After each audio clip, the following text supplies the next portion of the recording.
Assalamualaikum warahmatullahi wabarakatuh. Perkenalkan, nama saya Riza Febriani, NPM 18040411144, nomor absen 25A.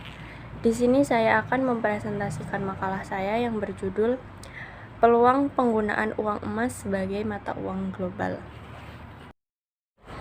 Pengertian uang menurut fuqaha. Kata nuqud tidak terdapat dalam Al-Quran dan hadis Nabi Muhammad, karena bangsa Arab yang umum tidak menggunakan kata nuqud untuk menunjukkan harga,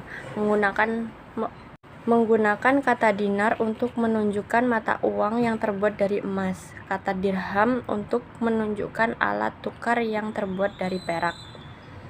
Mereka juga menggunakan kata warik untuk menunjukkan dirham perak, kata ain untuk menunjukkan dinar emas. Sedangkan kata fulus atau uang tembaga adalah alat tukar tambahan yang digunakan untuk membeli barang-barang yang murah. Al-Syakashi berkata, kata nuqud tidak digunakan dalam transaksi kecuali nilai yang terkandung di dalamnya, karena kata nuqud tidak biasa ditentukan atas kata bendanya. Uang menurut fuqaha tidak terbatas pada emas dan perak yang dicetak, tetapi mencakup seluruh sejenisnya. Al-Shawarni berkata, uang emas dan perak sekalipun bukan cetakan dan pengkhususan terhadap cetakan yang sangat dihindari dalam pandangan urf dan para ahli fikih. Kemudian fuqaha berpendapat tentang kata fulus, apakah termasuk dalam kata naqdain. Pendapat yang kuat dalam mazhab Imam Syafi'i bahwa fulus tidak termasuk naqd. Dinar dan dirham adalah standar ukuran yang dibayarkan sebagai pertukaran komoditas dan jasa.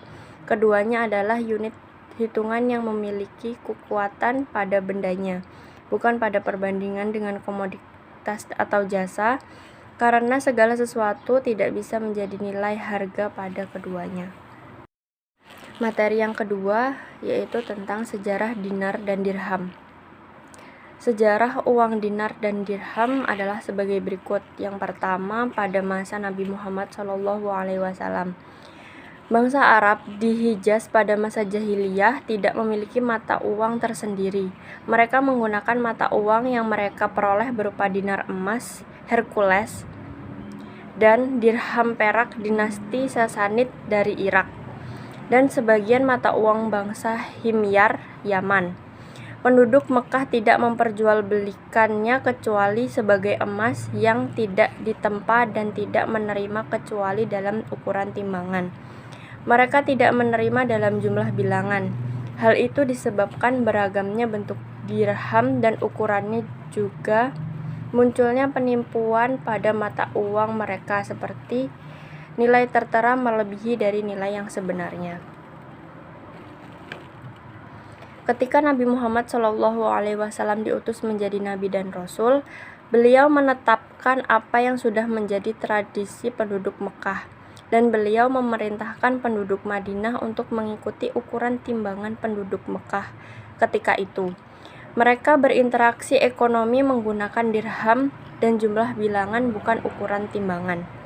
Beliau bersabda yang artinya, timbangan adalah timbangan penduduk Mekah, sedangkan takaran adalah takaran penduduk Madinah.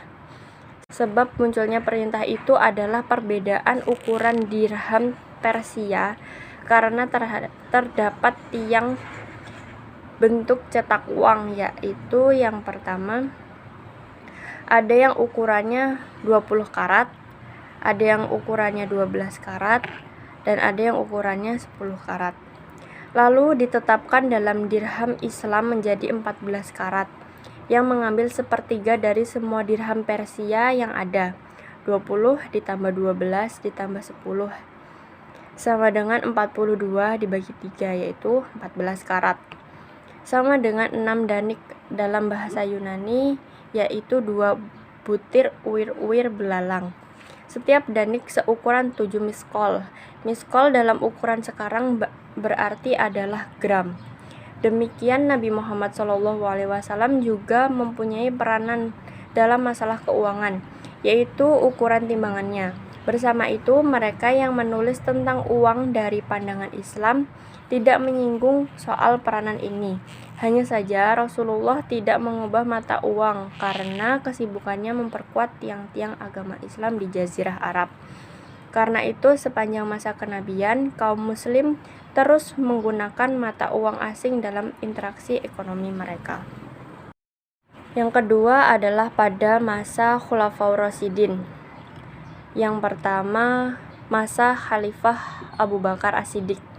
Pada masa Khalifah Abu Bakar As-Siddiq, keadaan bentuk mata uang dinar masih sama dengan masa Nabi Muhammad SAW.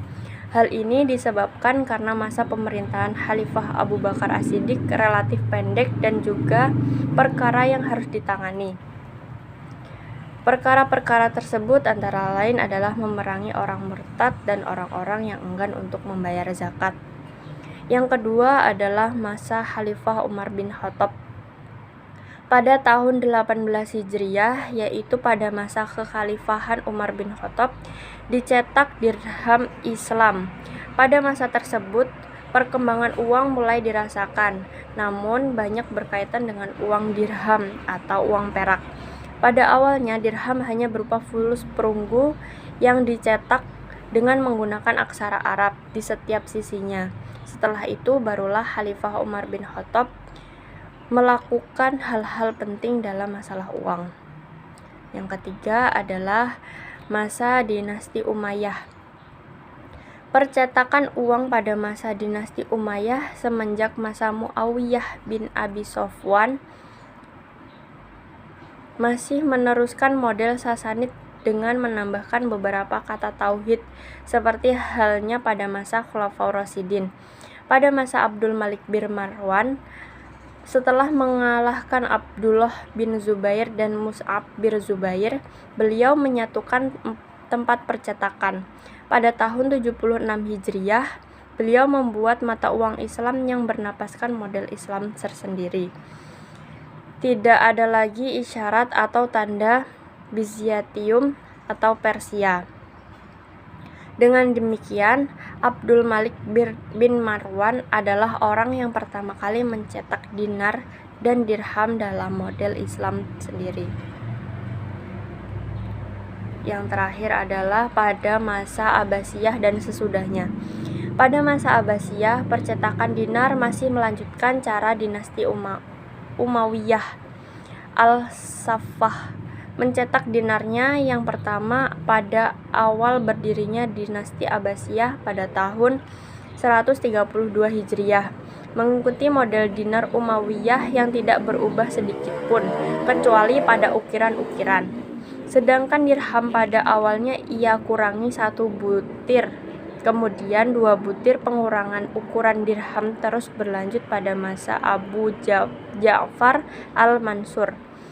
Dia mengurangi 3 butir sehingga pada masa Musa al-Hadi kekurangannya mencapai 1 karat. Dinar pun tidak seperti adanya. Pengurangan terjadi setelah itu. Namun begitu nilainya dihitung seperti semula. Yang ketiga adalah transformasi menjadi uang kertas.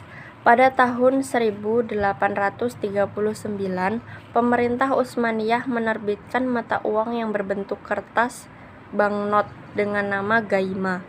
Namun nilainya terus merosot sehingga rakyat tidak mempercayainya.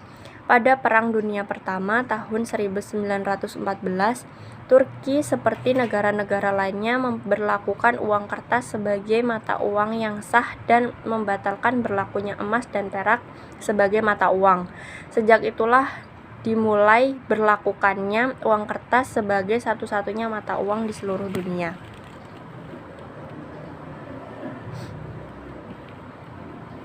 Materi yang selanjutnya adalah keunggulan dinar dan dirham menurut pendapat tokoh-tokoh barat.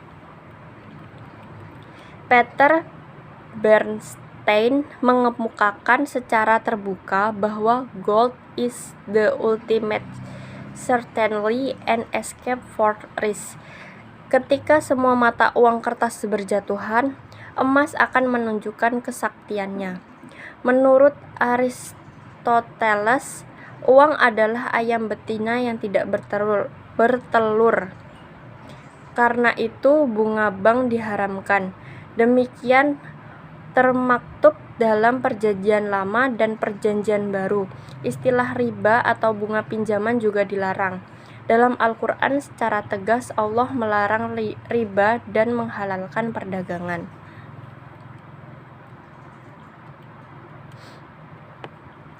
Menurut James Blackley mengungkapkan tentang keunggulan dinar, yaitu gold is forever. It is beautiful, useful, and never wears out. Small wonder that gold has been prized over all else and all age, a store of value that will survive the travels its life and the reverse of time. Yang artinya fakta menunjukkan bahwa mata uang kertas tidak bisa dipertahankan, bahkan kecenderungan setiap tahun kehilangan nilainya dan penurunan daya beli terutama dibandingkan dengan emas atau dinar. Materi yang terakhir adalah dinar, dirham, dan lintas perkembangannya di Indonesia. Di sebagian besar dari kita mungkin juga tidak pernah tahu kalau dinar dan dirham pernah dibuat dan berlaku di Indonesia sebagai mata uang resmi, yaitu sejak abad ke-13 nenek moyang kita telah akrab dengan dua jenis mata uang ini. Dinar dan dirham adalah mendominasi pasar-pasar di sebagian Nusantara, antara lain di Pasai, Malaka, Banten, Cirebon, Demak, Tuban, Gresik, Goa, dan Kepulauan Maluku. Lalu bagaimanakah dinar dan dirham itu? Dinar adalah koin emas berkadar 22 karat dengan berat 4,25 gram. Sedangkan dirham adalah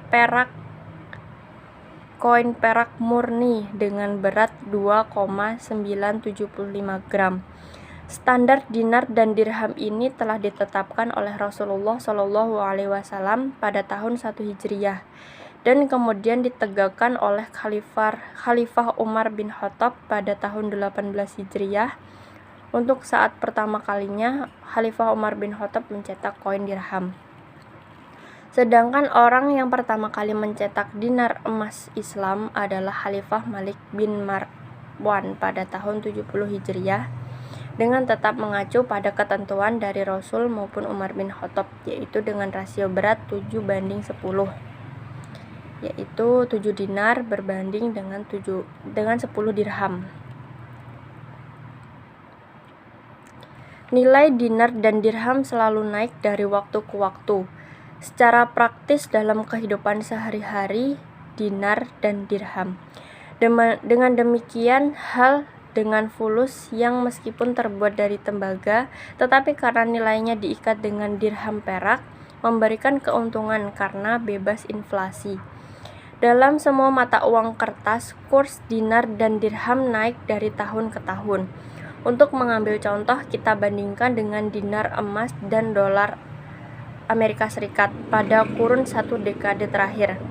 1 dinar emas pada 2000 adalah 38 US dollar dan pada 2011 Januari adalah 190 US dollar.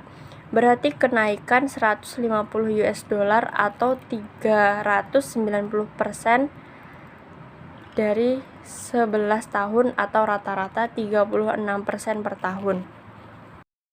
Implikasi dari kenaikan nilai yang terus-menerus tersebut adalah biaya-biaya dan harga barang dan jasa dalam dinar emas akan sangat stabil, bahkan turun. Sekedar mengambil satu contoh pada harga semen di Jakarta. Pada tahun 2000, nilai satu tukar dinar emas adalah sekitar 400.000.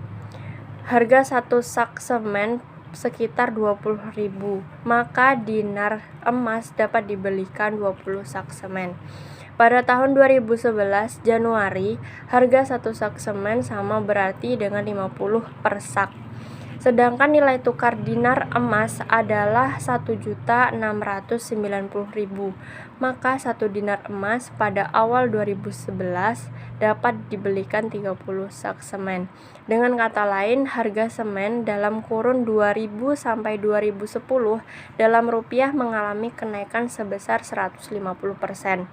Tetapi dalam dinar emas justru mengalami penurunan sebesar 40%. Di Indonesia saat ini, dinar dan dirham hanya diproduksi oleh Logam Mulia, yaitu PT Aneka Tambang Tbk. Hanya perusahaan tersebut yang secara teknologi dan penguasaan bahan mampu memproduksi dinar dan dirham dengan kadar dan berat sesuai dengan standar dirham dan dinar Rasulullah. Standar kadar dan berat ini pun tidak hanya disertifikasi secara nasional oleh Komite Akreditasi Nasional, tetapi juga lembaga sertifikasi logam mulia internasional yang sangat diakui, yaitu London Bullion Market Association. Seperti awal Islam yang menekankan dinar dan dirham adalah pada berat dan kadarnya, bukan pada tulisan atau jumlah, ukuran, bentuk keping. Maka berat dan kadar emas untuk dinar serta berat dan kadar perak untuk dirham diproduksi Logam Mulia Indonesia saat ini memenuhi syarat untuk kita sebut dinar dan dirham di zaman sekarang. Kesimpulannya adalah yang dapat kita ambil dari makalah ini adalah dinar dan dirham sebagai alat tukar yang digunakan untuk bermuamalah pada zaman Rasulullah sampai dengan saat ini. Dinar dan dirham juga digunakan sebagai standar nilai dengan emas dan perak, dan istilah yang kita kenal saat ini adalah tujuan untuk mempermudah masyarakat dalam melakukan transaksi dalam rangka penetapan harga. Sekian presentasi dari saya akhiri, wabillahi taufiq wal hidayah. Wassalamualaikum warahmatullahi wabarakatuh.